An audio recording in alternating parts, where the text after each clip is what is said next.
दृश्य मार्फत भनेर व्यक्त गर्नुपर्ने हुन्छ। यो बारे धेरै जानकारी गराइराख्नु पर्दैन भन्ने लाग्छ। एउटा अद्भुत कला जसलाई बिम्बको मार्फत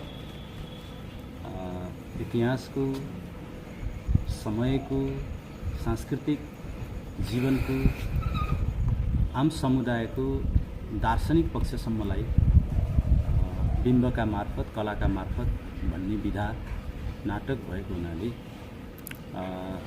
नाटकलाई प्रस्तुत गर्ने सन्दर्भमा निर्देशकको आफ्नै दृष्टिकोण हुन्छ, आफ्नै एस्थेटिक हुन्छ, लेखकको आफ्नै एस्थेटिक हुन्छ, आफ्नै सौन्दर्य चेत हुन्छ। त्यसलाई कलाकारहरूले व्यक्त गर्ने सन्दर्भमा कलाकारहरूको पनि आफ्नै सौन्दर्य चेत हुन्छ। यी सबैको समायोजनबाट बन्ने नाटक आम दर्शकमा पुग्दा त्यही कुरा एउटा दर्शकले एउटा ढङ्गबाट बुझ्दिन सक्छ, अर्को दर्शकले अर्को ढङ्गबाट बुझिदिन पनि सक्छ। यो स्वाभाविक कुरा हो, यो स्वाभाविक प्रक्रिया हो। यसो भनेर तर कलाकै अपमान हुने गरी, कलालाई नै अपमान गर्ने गरी कुनै पनि अभिव्यक्तिहरू आएमा पनि नाटक टिमले जहिले पनि त्यसलाई स्वागत गर्ने गरेको छँदैछ। अब रह्यो कुरा ख्वालुङ नाटक किन गर्नु पर्यो अथवा के हो, यसले भन्न खोजेको कुरा के होला भन्ने कुरा महत्त्वपूर्ण कुरा हो। अघि नै हाम्रो राजेन्द्रजीले भनिसक्नुभयो, ख्वालुङ आम किराँती समुदायको एउटा आस्थाको केन्द्र हो। यसलाई मुन्दुमका माध्यमबाट व्यक्त गरिन्छ। ख्वालुङलाई मुन्दुमका माध्यमबाट नछुङहरूको मन्त्र मार्फत, ऋषिया मार्फत व्यक्त गर्ने गरिन्छ। ख्वालुङलाई व्यक्त गर्ने सन्दर्भमा नछुङहरूको पनि आफ्नै बाटो छन्। कोही नछुङहरूले सिधै ख्वालुङलाई उठाएर नै यात्रा गर्छन् भने कोही नछुङहरूले आफूलाई आफ्नो उत्पत्ति भन्दै ख्वालुङमा गएर आफ्नो शक्ति आर्जन गर्ने गर्छन् भने कोही नछुङहरूले यसलाई परैबाट ख्वालुङलाई सम्बोधन गर्ने पनि गर्छन्। नछुङहरूको पनि आफ्नै बाटो छ। र समुदायमा पुग्दाखेरि पनि अब त्यसै पनि किराँती समुदाय धेरै भाषीहरूको, धेरै खोलाहरूमा, धेरै सभ्यताहरू निर्माण गर्दै आएको समुदाय, एउटा तपाईँको संयोजनको एउटा सभ्यताको समुदाय भएको हुनाले आफ्नो खोला अनुसार त्यो मिथलाई कथा भन्ने सन्दर्भमा धरान 8 सभागृहमा ख्वालुङ नाटक मञ्चन गर्नका लागि अथवा काठमाडौँमा अपार सफल मञ्चनको प्रस्ताव किराँत राई आयोगका सुनसरी जिल्लाको आयोजनामा हुन गइरहेको नाटक मञ्चन को यो हामीले आज यसरी गर्दैछौँ है भनेर सार्वजनिक गर्ने अथवा तपाईँहरूलाई सुनाउँछौँ भन्ने हिसाबले तपाईँहरू सम्पूर्णलाई हामीले नियुक्त गरेको छौँ। हाम्रो नियुक्तलाई स्वीकार गरेर उपस्थित भइदिनु भएको छ। त्यसको लागि सबै खाले मिडियाले एकमुष्ट रूपमा हामी सबै टिमको तर्फबाट यहाँहरूलाई हार्दिक धन्यवाद, सँगसँगै स्वागत। र हामी धेरै विषयवस्तु राख्दैनौँ। मैले यो किराँत राई आयोगका र ख्वालुङ टिमले यो मञ्चन गर्न लागिरहेको नाटक सबैलाई सर्वविदितै छ। त्यसमा हामीले धेरै भूमिका बाँडिराख्नु पर्दैन भन्ने लाग्छ, किनभने यहाँ सबैजना बुझ्ने मान्छेहरू हुनुहुन्छ। बुझ्ने मान्छेलाई धेरै बुझाउन खोज्यो भने आफू मूर्ख भन्छ भन्ने लाग्छ। त्यसो हुँदा मैले सरसर्ती भूमिका धेरै नमानिकन सुई अगाडि बढाउन चाहन्छु। यो नाटकको लेखन चाहिँ आदरणीय व्यक्तित्व राजन मुकारुङ राईले गर्नुभएको हो भने यसको निर्देशन किरण कार्तिक राईले गर्नुभएको हो र यो स्थानीय आयोजनाको रूपमा किराँत राई आयोगका सुनसरी जिल्लाले गरेको हो। र यसमा यति बेला हामीमा लेखक, आदरणीय लेखक राजन मुकारुङ हुनुहुन्छ। म उहाँलाई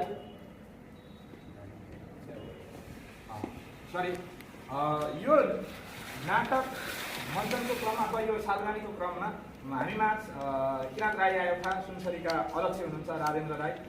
म उहाँलाई पनि स्टेजमा बोलाउन चाहन्छु।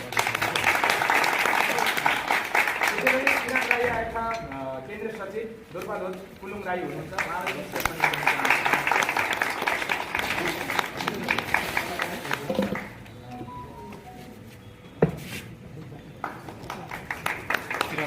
यो नाटक मञ्चन सम्बन्धमा अथवा धरानमा हामी किन नाटक मञ्चन गर्दैछौँ अथवा यो किराँत राई आयोगले नै किन आयोजना गर्यो र यसको विषयमा अलि आफ्नो तर्फबाट आफ्नो भनाइ राखिदिनु हुनका निमित्त किराँत राई आयोगका सुनसरी जिल्ला अध्यक्ष राजेन्द्र राईलाई अनुरोध गर्न चाहन्छु। धन्यवाद र उपस्थित सम्पूर्ण पत्रकारजीहरूलाई किराँत राई जिल्ला कार्य समिति सुनसरी र मेरो व्यक्तिगत तर्फबाट शुभ बिहानी र यो फालुङ नाटक आज प्रेस कन्फरेन्समा स्वागत गर्न चाहन्छु।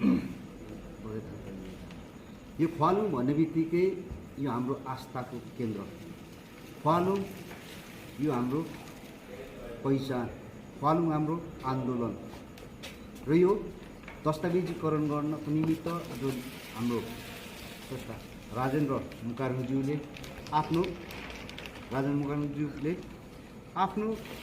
क्षेत्रबाट जुन यो फालुङ नाटक मञ्चन अन्तर्गतमा छ, म उहाँलाई विशेष धन्यवाद दिन चाहन्छु। किनकि किराँतीहरूको आदिम दस्तावेजहरू लिखित रूपमा छैन। यो फालुङको दस्तावेजीकरण इतिहास निर्माणको जुन रचनात्मक तरिकाले गर्नुभएको छ, म कतिपय कुराहरू संवादबाट मात्रै पुरा गर्न नसक्ने कुराहरू दृश्य मार्फत भनेर व्यक्त गर्नुपर्ने हुन्छ। यो बारे धेरै जानकारी गराइराख्नु पर्दैन भन्ने लाग्छ। एउटा अद्भुत कला जसलाई बिम्बको मार्फत इतिहासको, समयको, सांस्कृतिक जीवनको, आम समुदायको दार्शनिक पक्षसम्मलाई बिम्बका मार्फत, कलाका मार्फत भन्ने विधा नाटक भएको हुनाले नाटकलाई प्रस्तुत गर्ने सन्दर्भमा निर्देशकको आफ्नै दृष्टिकोण हुन्छ, आफ्नै एस्थेटिक हुन्छ, लेखकको आफ्नै एस्थेटिक हुन्छ, आफ्नै सौन्दर्य चेत हुन्छ। त्यसलाई कलाकारहरूले व्यक्त गर्ने सन्दर्भमा कलाकारहरूको पनि आफ्नै सौन्दर्य चेत हुन्छ। यी सबैको समायोजनबाट बन्ने नाटक आम दर्शकमा पुग्दा त्यही कुरा एउटा दर्शकले एउटा ढङ्गबाट बुझिदिन सक्छ, अर्को दर्शकले अर्को ढङ्गबाट बुझिदिन पनि सक्छ। यो स्वाभाविक कुरा हो, यो स्वाभाविक प्रक्रिया हो। यसो भनेर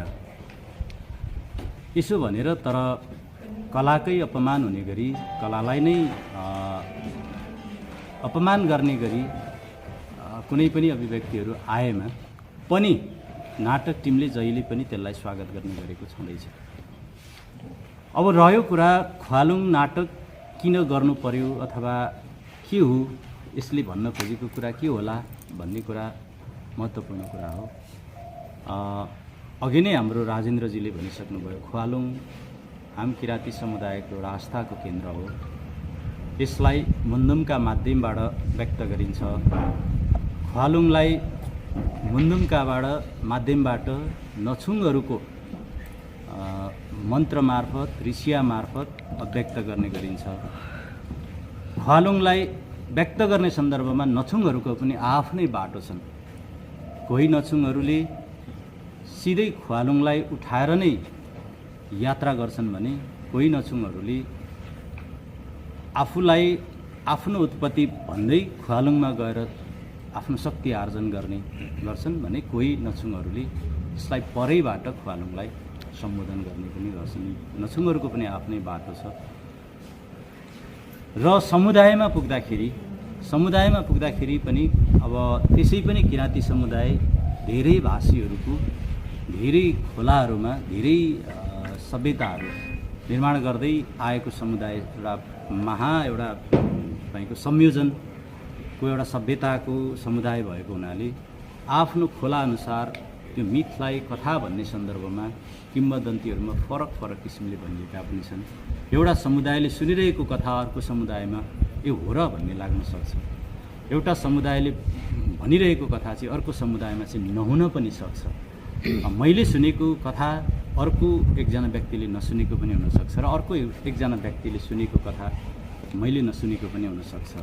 यो मिथकको पाटो भयो। नेपालमा मिथकहरूमाथि काम गर्ने प्रचलन एकदमै भर्खरै मात्र सुरु भएको हुनाले पनि मिथकहरूको प्रयोग गर्दाखेरि, कला मार्फत प्रयोग गर्दाखेरि कहीँ बेला रिस्क पनि हुन्छ, जोखिम पनि हुन्छ, विवादहरू हुन्छन्, बहसहरू हुन्छन्, तर्कहरू हुन्छन्।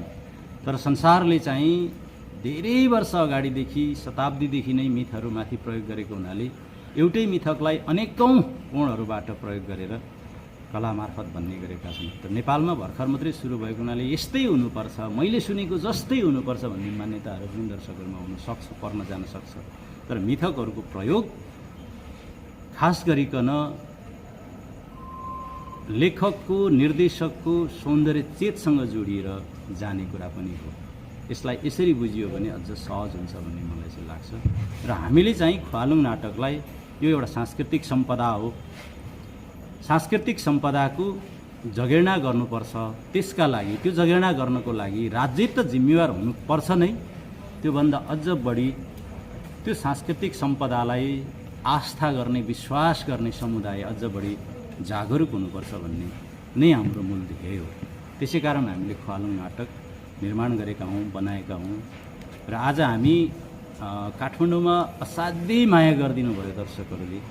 आज हामी धरानमा किराँत राई आयोगका सुनसरी जिल्ला कार्य समितिको विशेष अनुरोध, सहकार्य, सहयोगका कारण नै धरानमा हामी मञ्चन गर्ने तयारीमा आइपुगेका छौँ। हामी अन्तिम तयारीमा छौँ। भोलिदेखि हामी त्यो मञ्चनमा जाँदैछ।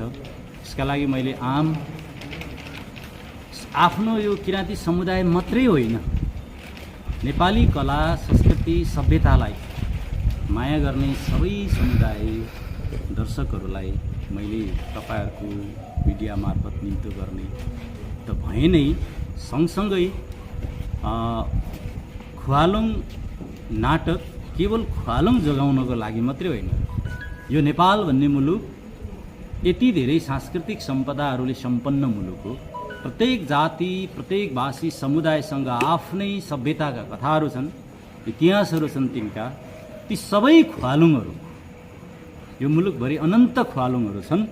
ती ख्वालुङहरूको सांस्कृतिक महत्त्वलाई हामी सबैले साझा रूपमा बचाएर ल्याउनुपर्छ भन्ने मूल उद्देश्य र ध्येय नै ख्वालुङ नाटकको ध्येय हो। यसरी बुझिदिनु भयो भने यसलाई अझ सुन्दर कुरा हुन्छ भन्ने लाग्छ। र आम जनसमुदायमा यस नाटकलाई हेरेर प्रतिक्रिया दिनुहुन पनि अनुरोध गर्छु। सँगसँगै कुनै पनि कुरा एउटै मञ्चबाट अथवा एउटै तपाईँको विधा मार्फत पुरा हुँदैन। हामीले पनि ख्वालुङ नाटक चाहिँ सम्पूर्ण रूपमा बनाउन सफल भयौँ भनेर दाबी गर्दैनौँ। हामीले ख्वालुङ नाटक मार्फत जे भन्न चाहेका हौँ त्यो चाहिँ भनेका छौँ भन्नेमा हामी विश्वस्त छौँ। बाँकी रहेका, छुटेका, आफ्ना खुलामा सुनिएका कथाहरू छुटेका छन् भने ती कथाहरूलाई फेरि बुन्ने पुस्ता आउँछ, ती कथाहरूलाई प्रस्तुत गर्ने फेरि पुस्ता आउँछ, अथवा हाम्रै समयमा हामीले नै गर्नुपर्ने दिन पनि आउँछ, समय पनि आउँछ। यसरी सबैलाई बुझिदिनु हुन पनि अनुरोध गर्दछु। नमस्कार, धन्यवाद। धन्यवाद आदरणीय दाजु र यस नाटकका लेखक राजन, उहाँले आफ्नो विषयवस्तु महत्त्वपूर्ण राखिसक्नु भएको छ र यो नाटकबारे निर्देशकको तर्फबाट आफ्नो भनाइ राखिदिनु हुनको निमित्त म किरण चामलिङ राईलाई हार्दिक अनुरोध गर्न चाहन्छु।